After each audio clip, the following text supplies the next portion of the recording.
Дөрөв хөлдүүлээд ард нь гараад алсын шүдгний барьсан дүрсэн. За хашир хардсан эндээс алдахгүй. Урагшин дарааг үүсээ чинь. За эндээс алдахгүй. Угс аймгийн Тэс сум яриад МСС Energy багийн бүх улсын арцаг мөнгө 2. Аймгийн арцны шарв дөржээр давж багийнхаа 9 дахь давааг авчирлаа. Мөнгө 2 арцаг 3 барилдаж 3 давж байна.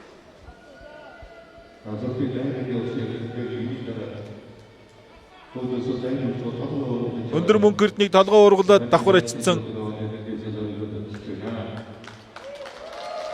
Дүгүр дөрж начин өхөлдөгтөн буцаагаад дартсан. Баасангийн шарв дөржийг алсан шүдгний барьсан дээрээс өргөж төрж дайраад 3 давлаа. 9 давааны 3-ыг авсан байна.